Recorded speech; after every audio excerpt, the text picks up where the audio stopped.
ये बात बड़ी गुप्त रूप से सनातन धर्म की रहस्यमय साधना की सिद्धि के विवेक को बताती है। तो ब्रह्मांड में रही हुई सभी ऊर्जा आप में आ जाएगा। लक्ष्मी को कुछ देने की जरूरत नहीं है। धंधा ही ठंडा है, आजकल मार्केट ठंडा है, बहुत परेशानी है, कंपटीशन ज्यादा है। तो अंबानी क्यों नफे में है भाई? अगर इतना है तो अंबानी क्यों नफे में है? उस चीज को अपने मोबाइल स्क्रीन में लगा के रखो। तो आज मैं ये कहना चाहता हूं कि आपको कोई शक्ति चाहिए, धन की शक्ति।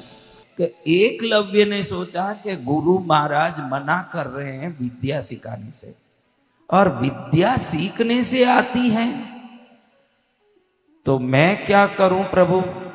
मेरे गुरु तो यही होने चाहिए, ऐसे मैंने सोचा।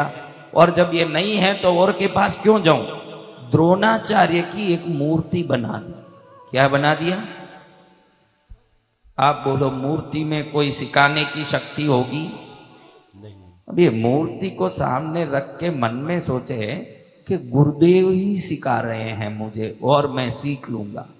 अब गुरु को मन में ध्याते ध्याते उसने उस रूप के ध्यान से उनके अंदर रही हुई विद्या शक्ति को अपने में प्राप्त कर लिया।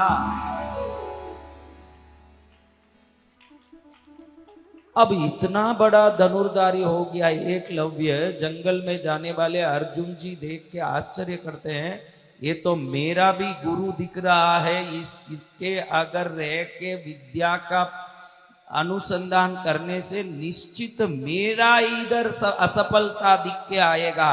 तो गुरु को जाके प्रणाम करे कि ये आपकी मूर्ति रख के पूजा करता है ना, बहुत बड़ा विद्वान बन गया है, थोड़ा इसको कुछ करिए। तो द्रोणाचार्य उसको बुलवाते, एकलव्य आओ, तुमने मेरी मूर्ति रख के विद्या सीखी? किससे सीखी? आपकी मूर्ति को ध्यान करता रहा। आपकी मूर्ति के अंदर जितनी विद्या की शक्ति आप में है वो मेरे में स्वतः ही आ गई प्रभु। फिर तो तुझे गुरु दक्षिणा देनी पड़ेगी, फिर तो तुझे गुरु दक्षिणा देनी पड़ेगी तुझे। क्या गुरु दक्षिणा प्रभु बताइए? तेरा अंगूठा काट के दे दे। अब अंगूठे के बगैर आप धनुष का जो नान है उसको चढ़ा सकते हो क्या? लेकिन शिष्य इतना पक्का, गुरु को उसने मन में धार लिया कि ये मेरे गुरु हैं, तो गुरु ने जो मांगा वो देना चाहिए। ये सच्चे शिष्य का लक्षण है। ये किसका लक्षण है? सच्चे शिष्य का। हाँ, गुरु जो मांगे, शीश कटे तो गुरु मिले तो भी सस्ता जान। शास्त्र कहता है अगर शीश काट के ही गुरु मिल रहे हैं तो भी सस्ता सौदा है, वो कर ले, क्योंकि अगला जन्म तो सुधरेगा। जय जय गुरुदेव। हाँ, तो एकलव्य ने अंगूठा काट के दे दिया। जिंदगी भर आप सुनते हो महाभारत में के बाद में कभी वो धनुष उठा नहीं पाए, क्योंकि जिस धनुष से उनको नान खींचना है, प्रत्यंचा चढ़ानी है, वो प्रत्यंचा चढ़ाने अंगूठा ही नहीं रहा। अब ये बात क्यों बता रहा हूं आपको कि आज से ये देवता कृपा करेंगे कि नहीं, ये देवी से शक्ति मिलेगी कि नहीं, इन देवताओं का आशीर्वाद मुझे मिलेगा कि नहीं, ये सब प्रपंच छोड़ दो। द्रोणाचार्य ने अर्जुन को सिखाया जैसे एकलव्य को कुछ सिखाया क्या? नहीं। फिर वो उससे भी बड़ा विद्वान कैसे हो गया धनुष विद्या में? ये बात बड़ी गुप्त रूप से सनातन धर्म की रहस्यमय साधना की सिद्धि के विवेक को बताती है कि ये देवता बोल दें कि तुझे कुछ नहीं दूंगा, मैं कुछ नहीं दूंगी, फिर भी इनका तुम ध्यान करते रहोगे तो इनकी शक्ति आपके अंदर आके ही रहेगी, उनको देने की जरूरत नहीं है। आशीर्वाद इनके देने नहीं देने से नहीं आती, इनका आप ध्यान करने से आती है। आज ये बात ध्यान रखना सबको कि जाके उधर कहने की जरूरत नहीं कि माँ कुछ दे, कहने की जरूरत नहीं है। अब देखो, जैन धर्म में महावीर स्वामी नाम के एक भगवान तीर्थंकर हुए, आपने नाम सुना है ऐसा? ये कोई यूनिवर्सिटी में गए, कोई कॉलेज में गए, तो इनको सर्वज्ञानी कैसे कहते हैं? आप तो बोलते हो कि पढ़ने से ज्ञान आता है, और ये तो कहीं गए नहीं, और आप बोलते हो सर्वज्ञ। बुद्ध कहीं, बुद्ध भगवान बुद्ध, आदि शंकराचार्य, ये जितने सनातन के, हिंदू के, बौद्ध के, जैनों के जो भी महापुरुष हुए, कभी किसी स्कूल कॉलेज में आदि शंकराचार्य ने पढ़ाई किया? तो इतने सारे देखो, जितने भी बड़े बड़े विश्व के दुर्लभ शास्त्र है, आदि शंकराचार्य ने उन सबका भाष्य लिखा है। तो बगैर पढ़े वो ये सब कैसे लिख लिए? उनके पास पढ़ने वाले शिष्य बहुत हुए, वो तो अपने आप में महाज्ञानी हो गए। कैसे हो गए? जब आप इस ब्रह्मांड को निश्चल रूप से ध्यान करोगे तो ब्रह्मांड में रही हुई सभी ऊर्जा आप में आ जाएगा। लक्ष्मी को कुछ देने की जरूरत नहीं है। धन चाहिए तो निरंतर लक्ष्मी के स्वरूप का ध्यान करने की हम में योग्यता चाहिए, बस इतनी बात। जय जय माता। उधर से वो शक्ति हम में आने लगती है। क्या होता है समझ रहे हो? तो आप उधर जाके मंदिर में आप लोग क्या करते हो? महाकालेश्वर उज्जैन जाते हो, यहाँ अपने जगदीश जी मंदिर में उदयपुर जाते हो, हाथ जोड़ के खड़े होके ठाकुर जी कुछ दे दो ठाकुर जी। ठाकुर जी बोलते हैं मांगने से मैं नहीं देता, मुझे हृदय में बैठा के मेरा ही स्मरण करने से वो स्मरण मेरी शक्ति को तेरे शरीर में डाल देता है। इतनी ही बात। मांगो तो मिलेगा नहीं। एक कहावती है ना, मांगे मिले ना भीख, बिन मांगे मोती मिले। बिन मांगे मोती मिले, मांगे मिले ना भीख। तो ये कहावत को कभी आपने सोचा कि ये क्या कहावत है भाई? बिन मांगे मोती कैसे मिलेगा? बोलो, मोती कैसे बनता है? ये समझोगे तो ये कहावत को समझ लोगे। मोती कैसे बनता है? ध्यान रखना, सिप होता है ना, मोती का सिप। जब स्वाति नक्षत्र होता है ना, बारिश होता है। क्या नक्षत्र? स्वाति नक्षत्र। हाँ, जिस दिन स्वाति नक्षत्र हो और बारिश हो, तो उस बारिश की बूंद नीचे गिरते ही वो सिप का मुंह खुल जाता है, और वो जो बूंद अंदर गिरता है, वो सिप ने वो बूंद को पकड़ा तो वो पानी का बूंद ही मोती बन जाता है। ये आप जान लो। समझ रहे हो ये बात? तो हमारा शरीर वो स्वीप है। क्या है? उसमें कोई मोती है नहीं, लेकिन इनका स्मरण रूपी वो जल, अमृत का जल अगर हमारे अंदर गिरेगा तो सिद्धि रूपी मोती हमारे में प्रकट हो जाता है। इतनी सरल बात। मोती कब प्रकट होता है? जब स्वाति नक्षत्र का जल का बूंद सीप में गिरता है तो वो अंदर जाके मोती बन जाता है। वो शायद आपको पता नहीं होगा, लेकिन हमारे भी पूजा पाठ में बहनें बहुत दिल लगाती है। कई बार मैं बोलता हूँ, माता जी दिया करती हो? हाँ, रोज करती हूँ गुरुदेव। फूल चढ़ाती हो? रोज करती हूँ गुरुदेव। धूप दीप करती हो? रोज करती हूँ। अच्छा, तुम्हारे कुल देवी के हाथ में क्या क्या अस्त्र शस्त्र है बताओ माता जी? शायद त्रिशूल है महाराज, शायद कोई चक्र है। देखो, आपकी पूजा से ज्यादा जरूरी है उस स्वरूप का स्पष्ट ज्ञान, शक्ति। क्योंकि देवता सब देवता है। आपको लक्ष्मी चाहिए तो दो हाथ में कमल और अभय वरद हस्त वाली देवी के स्वरूप का ध्यान करना पड़ेगा, क्योंकि शक्ति पूजा से नहीं, उनके स्वरूप ध्यान से हमारे अंदर स्थानांतरित होता है। कई लोगों का भी, बहनों को पूछ लो कि तेरे कुल देवी की क्या क्या अस्त्र शस्त्र है, विचार में ही पड़ जाएगी कि पता ही नहीं है। जिनका कोई पता ही नहीं है, उनकी शक्ति तुम्हारे जीवन में कैसे काम करेगा भाई? ये तो बताओ। हाँ, बहनों को बोलूं कि जो भी काला आदमी है, भाई मेरा पति काला है, कैसा है? मेरा पति काला है, इसलिए कोई भी काला आदमी खटखटाए दरवाजा तो वो मेरा पति है, ऐसे हो सकता है? तो तुम्हारा पति का कुछ तो लक्षण होगा, कहीं तिल होगा, कहीं मूंछ ऐसी होगी, कोई बाल होगा, उसको देख के आप पहचान लेते हो कि ये मेरे पति हैं। तो बिन स्वरूप के ज्ञान से कुल देवी को कैसे पहचान पाओगे बताओ? वो भी स्वरूप का ज्ञान होना चाहिए। ये ज्ञान हम में नहीं होने से नुकसान क्या है? हमारे घी, पुष्प, नैवेद्य, फल सब तो खूब लगा के अपने जीवन में भक्ति तो कर रहे हैं, लेकिन जब वो स्वरूप ध्यान में आएगा, मैंने कल बोला अचार बोलते ही मुंह में क्या आता है? कल ही तो हमने सुना, अचार बोले तो मुंह में क्या आता है? पानी। पत्थर बोलेंगे तो मुंह में पानी आएगा क्या? तो लक्ष्मी के स्वरूप को ध्यान करोगे तो ही धन आएगा। सरस्वती का स्वरूप का ध्यान करके धन नहीं, ज्ञान आएगा। आपको जो चाहिए पहले वो तय करना कि मुझे क्या चाहिए। सबसे पहले जीवन में सबका एक लक्ष्य होता है कि मुझे ज्ञान चाहिए, मुझे शक्ति चाहिए, मुझे धन चाहिए, मुझे विवेक चाहिए, मुझे मोक्ष चाहिए, कुछ तो। अगर तुम में लक्ष्य नहीं है तो तुम सबसे बड़े मूर्ख हो संसार। कई लोगों को पूछूं कि तुझे क्या करना?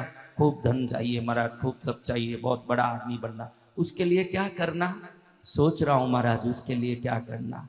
क्या करना यही अभी तक सोच में ही है, तो क्या पाना ये तो तेरे जिंदगी में कभी होने वाला ही नहीं।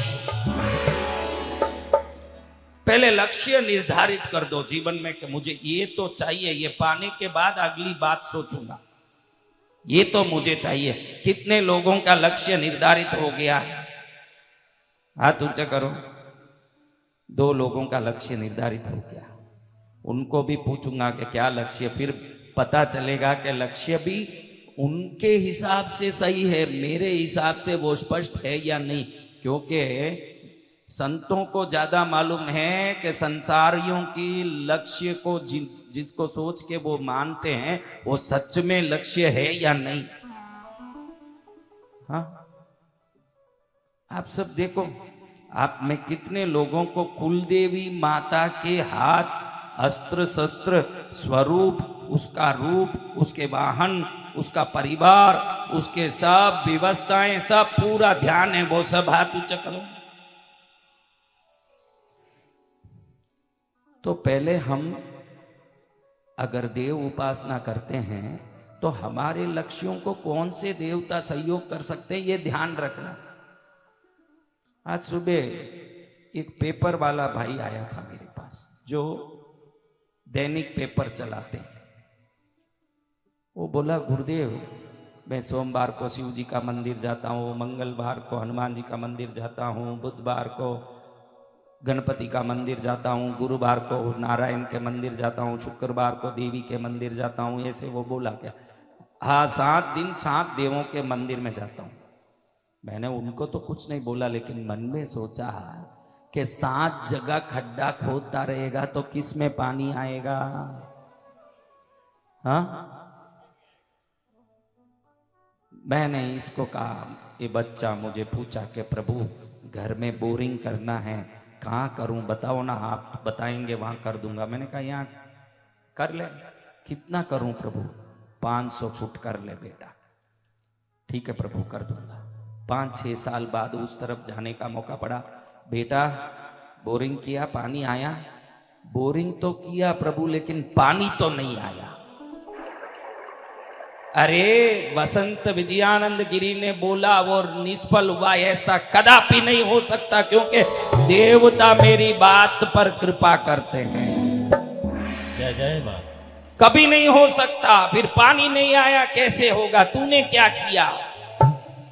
प्रभु आपने बोला 500 फुट, तो मैंने बोरिंग वाले को बुलाया। उसने कहा कि 100 फुट तक एक भाव रहेगा, फिर हर 100 फुट पर भाव बढ़ेगा। 200 पर एक भाव, 300 पर एक भाव, 400 पर एक मूल्य, 500 पर एक कीमत होगा। तो मैंने सोचा ये हर 100 में भाव बढ़ाएगा, मेरा पैसा वेस्ट होगा। तो मैंने इसको कह दिया कि 50-50 फुट के 10 खड्डे खोद दे भाई, 500 हो जाएगा। 50-50 फुट के कितने खड्डे? 10। कितना हो जाएगा? 500। टोटल मिलाओ तो कितना हुआ? 500 फुट। तो क्या इतने खड्डे खोदने के बाद भी पानी आएगा क्या? ये बोलता पैसा बचाने के लिए प्रभु आपका भी मैंने वचन पालन किया और पैसा भी बचा लिया। 500 फुट भी खोद दिया, लेकिन 50-50 करके सब जगह खड्डा किया। अरे भाई, जब तू एक खड्डा अच्छे से करेगा तभी नीचे से पानी आएगा। 50 जगह खड्डा करेगा तो पानी आएगा क्या? हाँ, आपके घर में ही देखो कितने देवता लाके रखे हुए हैं, सब 5, 10, 25, फिर सबको मिला के पहले तो एक ही देवता थे, एक दिया करते थे, एक धूप, फिर 2 देवता हो गए, धूप तो एक ही हुआ, उसी को यूं घुमाया, फिर 10 देवता आए, पूरा यूं दिखा दिया, यूं यूं कर दिया, भाई सब ले लो जिसको लेना है। अब 10 फुट खड्डे खोदोगे 50 फुट के, तो कोई पानी निकलेगा क्या? नहीं निकलेगा। तो आप सबकी गति ये है कि नहीं, देख लो। कोई एक ही इष्ट को पकड़ के देखो। घर में पूजा की व्यवस्था, सनातन धर्म में व्यवस्था है, निर्विघ्नता के लिए गणेश जी की पूजा करो, रक्षा के लिए भैरव जी की पूजा करो। मैं भी इतना सारा रखा हूं, फिर भी मैं बोल रहा हूं एक ही रखना चाहिए। तो उसका अर्थ आपको समझना। मैं ये नहीं बोल रहा हूं कि घर में सब, देखो ये गणेश जी निर्विघ्नता के देवता, भैरव जी रक्षा के देवता, कुल देवता, पूर्वजों की पूर्ण कृपा प्रदत्त देवता। लेकिन इष्ट एक का ध्यान निरंतर करोगे तो अधिक समय एक पर लगाने से धीरे धीरे वो शक्ति को आप आकर्षित करने लगेंगे। इसमें उनको कृपा करने की जरूरत नहीं। द्रोणाचार्य ने कोई कृपा की क्या एकलव्य पर? फिर वो इतना बड़ा विद्वान कैसे हो गया? हमारा सनातन ध्यान योग की विज्ञान कहता है कि किस रूप, किस स्वरूप पर आप ध्यान लगाते हो, उसकी शक्ति को आप अपने में प्राप्त कर लेते हो। जय गुरुदेव। तो आपको क्या चाहिए? आज तो मोबाइल का भी जमाना है। आपको क्या चाहिए? उस चीज को अपने मोबाइल स्क्रीन में लगा के रखो, ताकि निरंतर उसको देखने का आपको अनायास ही अवसर मिलेगा। क्योंकि आप पत्नी को देखो कि नहीं, मोबाइल को जरूर देख रहे हो। हाँ, किस चीज को देखे नहीं देखे, घड़ी घड़ी अगर आज इंसान किसी चीज को देखता है तो वो क्या चीज है? आप ही बताओ बहनों। बहन को पति बोल रहा है कि मुझे गांव जाना है, तो ये बोलती है आप कहीं भी जाओ, मुझे क्या लेना देना, जाओ, लेकिन मैं YouTube में गुरु महाराज का वीडियो देख के बगैर नहीं रह सकती, इसलिए रिचार्ज करते रहना मेरे मोबाइल में, बाकी आप कहीं भी जाओ, हमको तो मोबाइल चाहिए। क्या चाहिए? तो आज तय कर लो कि आपको क्या चाहिए। उस वस्तु को, बच्चे नहीं हो तो बच्चा नहीं है, बच्चा नहीं है, ऐसे करने से और भी हमारी संतानहीनता की शक्ति ज्यादा आकर्षित होता है। उनको समझ नहीं है कि ऐसा बोलना नहीं चाहिए। मुझे क्या चिंता, भगवान बैठे हैं, खूब बच्चे देंगे। आपने देखा होगा जिनके 10-10 साल तक बच्चे नहीं थे, अचानक बच्चे शुरू हुए तो 6, 8, 9, 10 हो गए बाद में। हाँ, जब पेट खुलता है तो पूरा ही खुलता है। मन में विवेक होना चाहिए कि मेरे पास ये नहीं है। ये अभाव का विचार जीवन में कभी नहीं आना। जो अभाव का विचार करता है वो अभाव को आकर्षित करता है। आपका स्वभाव ही है कि मेरे पास ये नहीं है, मेरा ये काम नहीं हो रहा। 2 व्यापारी मिलते हैं तो धंधा ही ठंडा है, आजकल मार्केट ठंडा है, बहुत परेशानी है, कंपटीशन ज्यादा है। तो अंबानी क्यों नफे में है भाई? अगर इतना है तो अंबानी क्यों नफे में है? आज तक घाटा क्यों नहीं हो रहा है उसको मार्केट में? क्योंकि जिसको नफे का विचार ही दिमाग में उपस्थित होगा वो सदा नफा में ही रहेगा, उसका कोई नुकसान होगा नहीं। नुकसान तो तब होगा जब विचार में नुकसान उत्पन्न होगा। कब होगा? तुम बहनों गुपचुप रहती हो क्या? घर में बहुत अशांति है महाराज। जब भी हम ये बोलते हैं अशांति को आकर्षित करते हैं। क्या करते हैं? हाँ, तुम सब ऐसी हो, एक भी कम नहीं है, घर में कुछ सही नहीं हो रहा है, अशांति है। करती हो कि नहीं? बोलो कितना और कितना शांति चाहिए? बोलो। तुम हंस रही हो और 32 दांत दिख रहे हैं, इससे ज्यादा शांति क्या चाहिए तुमको? बताओ। मैं हाँ, तो आज मैं ये कहना चाहता हूं कि आपको कोई शक्ति चाहिए, धन की शक्ति, तो मोबाइल के स्क्रीन में लक्ष्मी को लगा के रखो, उसको देखते ही रहो। धीरे धीरे ज्यादा से ज्यादा देखने से वो स्वरूप हमारे दिमाग में बैठने लगता है। बच्चों को, पढ़ने वाले बच्चों को सरस्वती को देखना चाहिए, जो पढ़ाई में पढ़ रहे हैं सरस्वती का। इन सब बच्चों के नोटबुक में, एक दो बुक में तो भी सरस्वती का फोटो लगा होना चाहिए। जब भी उसको देखेंगे ज्ञान की शक्ति को आकर्षित करेंगे। क्या शक्ति? ज्ञान की शक्ति। इसके लिए पढ़ने की जरूरत नहीं है, बच्चे पढ़े बगैर न रहें, लेकिन पढ़ाई अलग चीज है, ईश्वरीय ज्ञान अलग चीज है। जिन्होंने ईश्वरीय ज्ञान प्राप्त किया, संसार के विलक्षण विद्वान बन गए वो सब लोग। तुमको कैसा ज्ञान चाहिए? ये भी सीढ़ी का ज्ञान के विद्वता अलग चीज है। क्या चीज? वो अलग ही चीज है। किसको क्या शक्ति चाहिए, थोड़ा सोचो।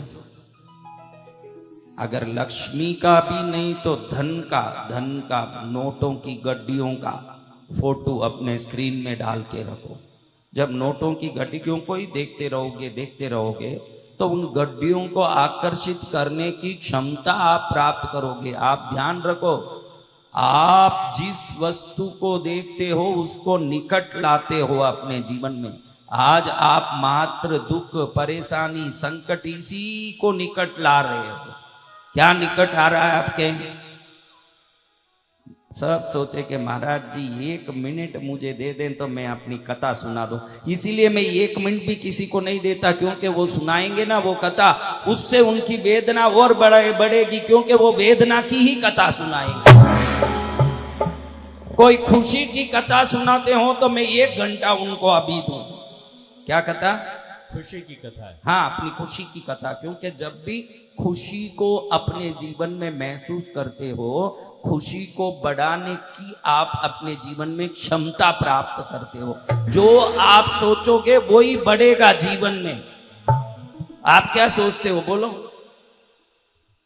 हाँ, कभी भी देखो दुख का ही रोना। हमारे पास क्या है बोलो? आपका फाइल खोलें, आपका एक फाइल खोलें तो उसमें से दुर्गंध आएगा कि सुगंध आएगा? सोचो, थोड़ा सोचो, सोचो। हाँ, कभी भी पॉजिटिव रहना। कैसे रहना? पॉजिटिव। सदा ये बोलना, अच्छे से मेहनत करना, अच्छे से पढ़ना और बोलना मैं ही स्कूल में फर्स्ट आने वाली हूँ। यही बात रहना पड़ेगा कि मैं ही स्कूल में फर्स्ट आने वाली हूँ। विश्वास भी रहना, वो आत्मविश्वास में होना, और मेहनत भी उतना ही। खाली यूं ही बैठे बैठे मैं स्कूल में फर्स्ट आने वाली हूँ, स्कूल में फर्स्ट आने वाली हूँ, मैडम लाठी लेके दौड़ लगाएगी। हाँ, तो मेरे बच्चों आपको क्या चाहिए? उस वस्तु को सोचना शुरू करो। क्या है उसको मत सोचो। यही बात कल भी हमने सुना। कल मैंने सुना कि आपके पास आज क्या है वो मत सोचो। आपको क्या चाहिए उस पर दिमाग लगाओ। क्या है उसको सोच के क्या आएगा? क्योंकि क्या है वो तो आप जानते ही हो। सबकी अपनी इच्छाएं हैं। आज आपकी इच्छा सब पूरी हो, इसलिए भैरवनाथ जी महाराज की कृपा प्राप्त करने वाले हैं आज। कल ही मैंने कहा कि शनिवार में, कौन से बार में? शनिवार में भैरव का दिन होता है। क्यों? भैरव का शिष्य शनि देव है। भैरव जी ने उनको पूरा ज्ञान शिक्षा दिया। डीकली में मैंने ये कहानी सुनाई। कौन सुना था? आप लोगों ने सुना ना? तो उसमें आपने सुना कि भैरव देव कैसे शनि को शनि पद, शनि नाम भैरव देव का दिया हुआ है। हाँ, वो मंद मंद चलते थे, मंद गति वाले थे, तो उनका नाम तो मंद था पहले। क्या नाम था? शनि नाम तो श्री भैरवनाथ ने दिया कि तेरा नाम मैं शनि रखता हूं, तेरा कल्याण होगा मेरे द्वारा। वो कहानी आपने सुना, आपको कितना आनंद आया सोचो। हाँ, तो ऐसी कहानी सुनने के बाद आपको ये समझना चाहिए कि ये देवता आकाश में ये ग्रह को स्थिर कर सकते हैं, तो हमारे जीवन में दुख देने वाले ग्रहों को तो इधर से उधर एक पल में कर देंगे कि जाओ तुम सब जाओ, तुम्हारा क्या काम है मेरे जीवन में। तो आज अभी थोड़ी देर में हम भैरव जी का 1000 नाम सुनेंगे। एक नुकीला पत्थर जैसे नदी की धारा में पड़े पड़े धीरे धीरे चिकना हो जाता है, गोलमोल होता है। तो क्या ये नुकीला पत्थर एक दिन में गोलमोल हो जाएगा मेरे बच्चों? नहीं। कब होगा?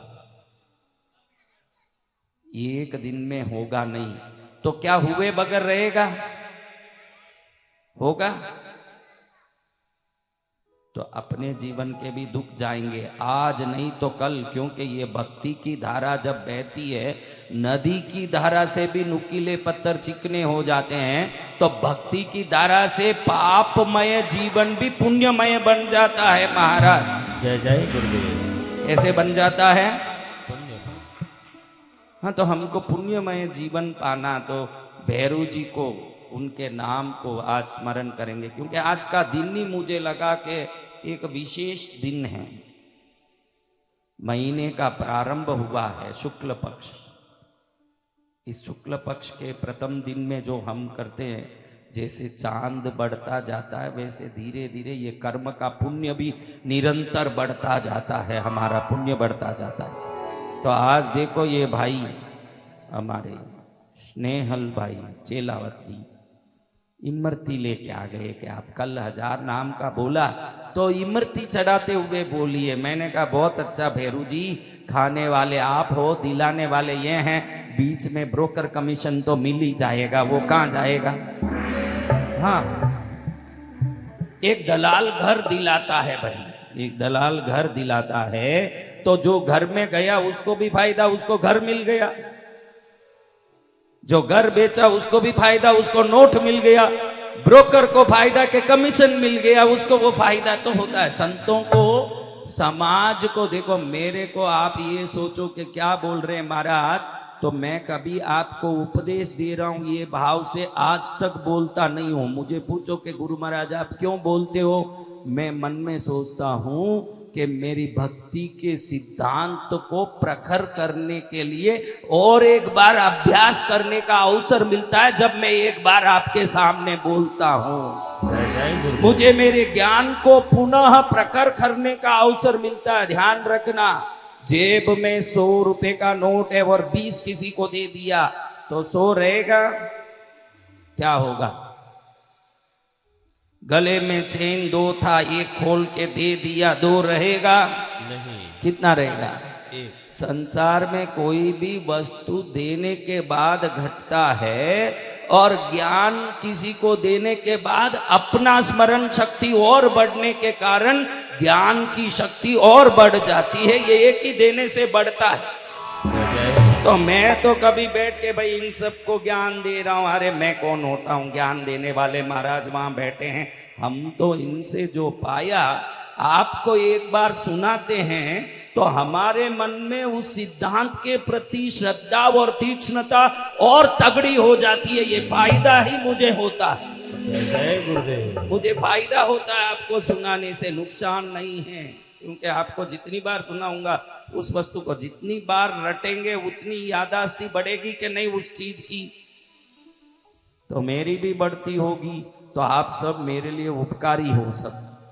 हाँ, जय जय गुरुदेव। आप ही उपकार कर रहे हो कि आपके सामने सुनने वाला नहीं होता तो क्या दीवार को बोलता कि भाई दीवारों सुनो, वो तो सीता माता है, बड़ी विलक्षण देवी माँ है, महामाई लक्ष्मी है। इसलिए अशोक वाटिका में ये वृक्षों सुनो, ये हवा पानी सुनो, ये मेघ जाने वाले मेघ सब सुनो, कब मेरे राम आएंगे, कब मेरे भगवान आएंगे। उतनी शक्ति तो सीता में ही, हमारे में नहीं है कि भाई वृक्षों से बात करें, चलती वायु से बात करें। ये हमें कितना है, ये विवाक है नहीं। तो अब हम भैरव जी की पूजा करेंगे। किनकी पूजा? भैरव जी की। एक एक नाम में शक्ति है। कभी कभी डॉक्टर गोली देता है, आप बोलते हो ना इलाज काम नहीं कर रहा, दूसरा डॉक्टर देखना पड़ेगा। कभी कभी ऐसे होता है कि नहीं? बोलो, बोलते हो ना कि इला बुखार जा ही नहीं रहा है, जाना वापस दिखाना पड़ेगा, बोलते हो कि नहीं?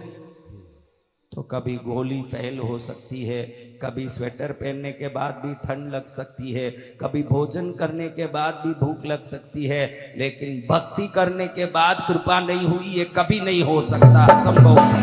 जय गुरुदेव। संसार में कोई चीज हुई नहीं हुई उसकी कोई बात नहीं, वो ऐसे हो सकता।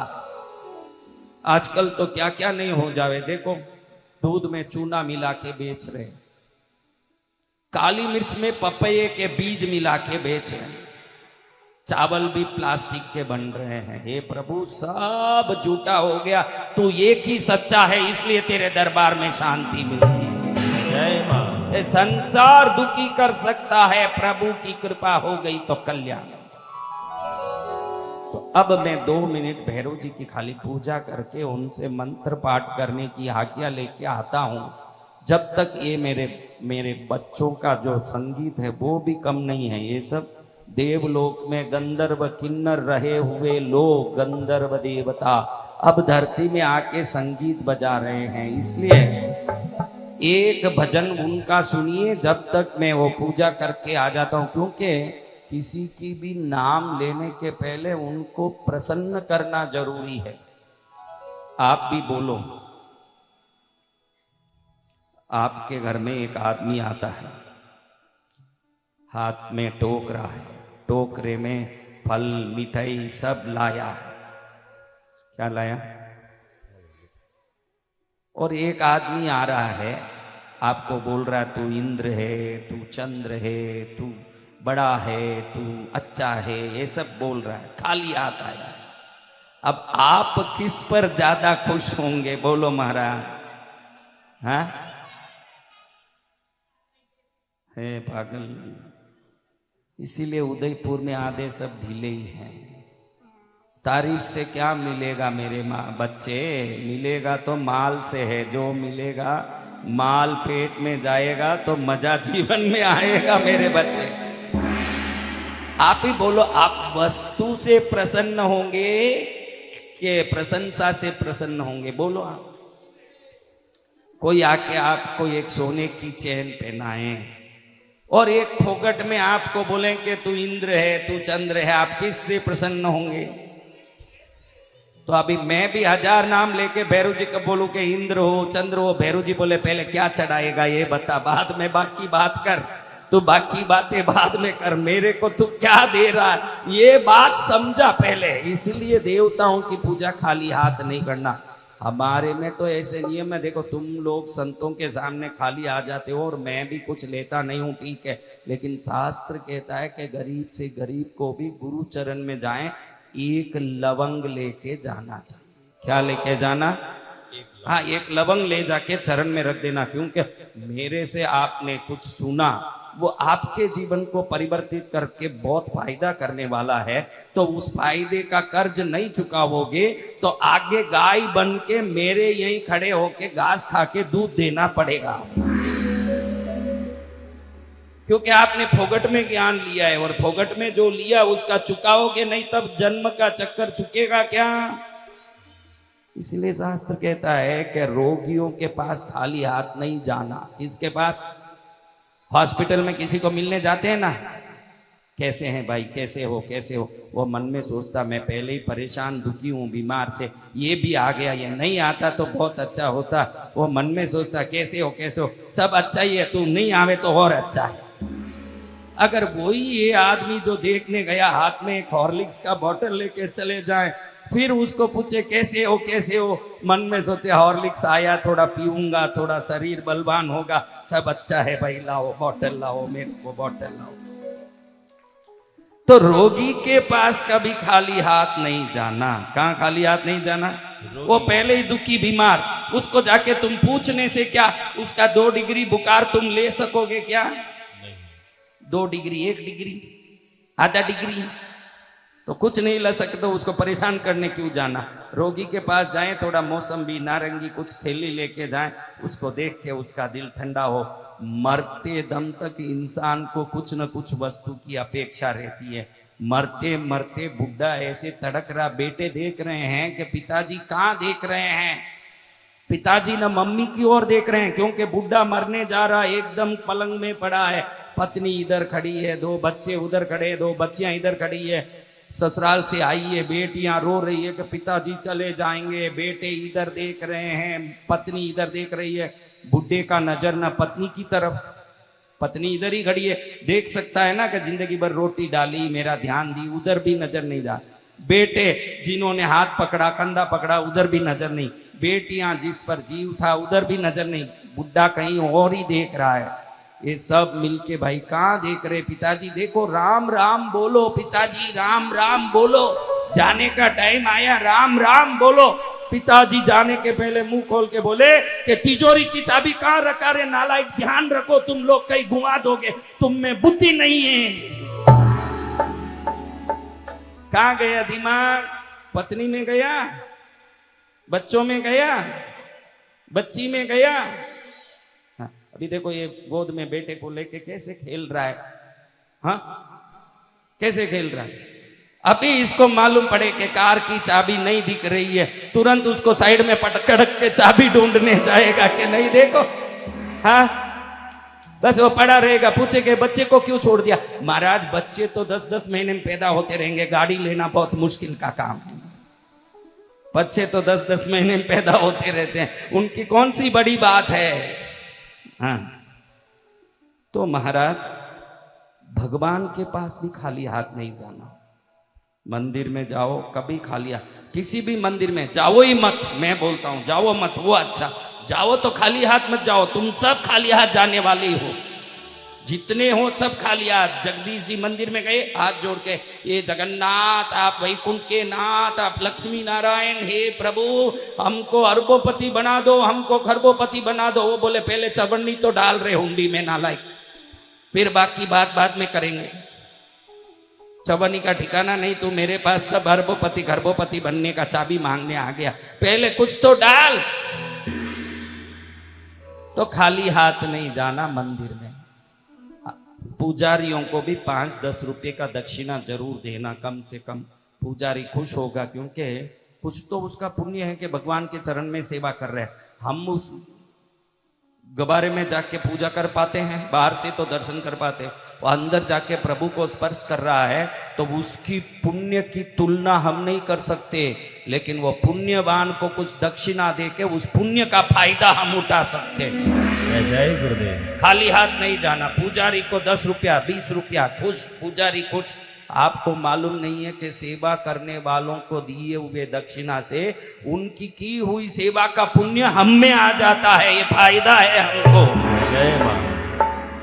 हम नहीं जानते, हम तो कहीं भी जाएं हम ऐसे कि भाई जाओ, कहीं भी जाओ, जितना हमारा काम फोगट में हो जाए इतने खुश होते हैं हम कि भाई यहाँ गए फ्री में दर्शन हो गया। हम लोग आके बोलते ना कि फ्री में दर्शन हो गया, बढ़िया दर्शन हो गया। फ्री का दर्शन फ्री होगा, फिर फल भी फ्री। कुछ यथोचित भगवान के चरण में चढ़ाना, तब जाके आपके जीवन में भी कल्याण होगा। ये इसलिए कह रहा हूं कि मैं अब जाके ये मंत्र शुरू करने के पहले भैरव जी को क्यों माल चढ़ा रहा हूं।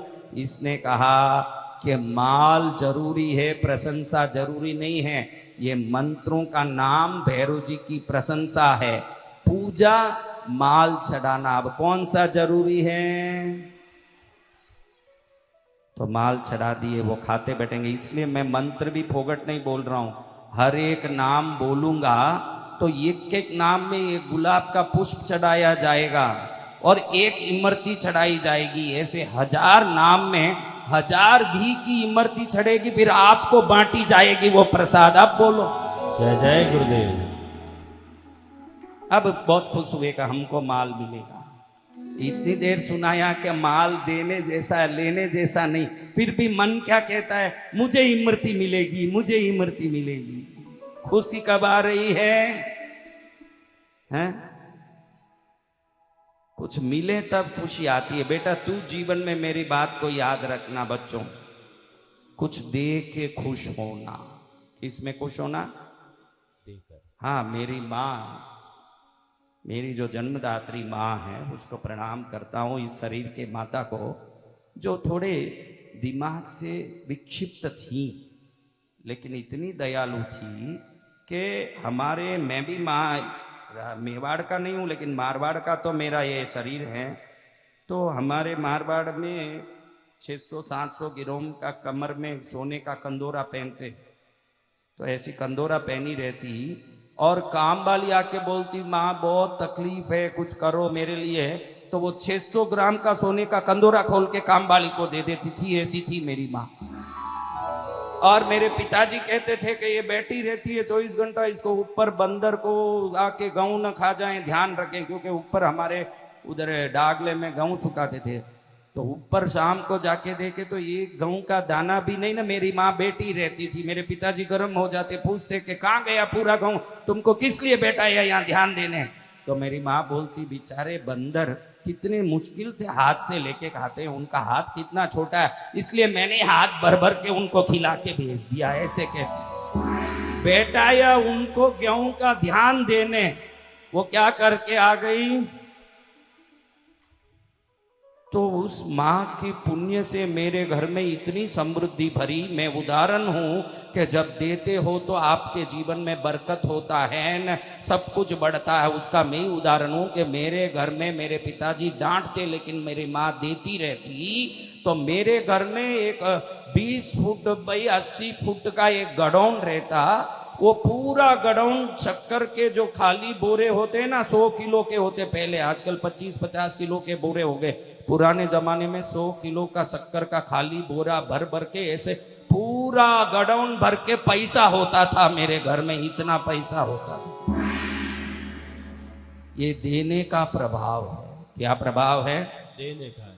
हाँ, जो देगा वो निश्चित अपने जीवन में अनंत गुना प्राप्त करेगा। क्या करेगा? प्राप्त करेगा। हम तो ऐसे काटे हो जाते हैं, मेवाड़ी में क्या कहते हैं, काटो घणो कहते हैं कि नहीं, काटो घणो, काटो यानी क्या, टाइट। ये जो मुर्दे हो जाते हैं मर के, उसके 2-4 घंटे बाद देखो उनकी उंगलियों को खोलने जावे तो खुले नहीं, अकड़ जाता है मुर्दा। तो जो अकड़ के सब चीज रखता है वो मुर्दा ही है, जिंदा तो खुले दिल देता है, वो ही जिंदा है, ध्यान रखना। अकड़ के जो रहता है वो मुर्दा है, वो अकड़ जाता है। मुर्दे के तो अपने आप हाथ पैर अकड़ जाते हैं कि नहीं? आप में कोई अकड़ है तो क्या है फिर? अकड़ को छोड़ना और पकड़ना प्रभु के चरण को, यही पुण्य का प्रभाव हो सकता है।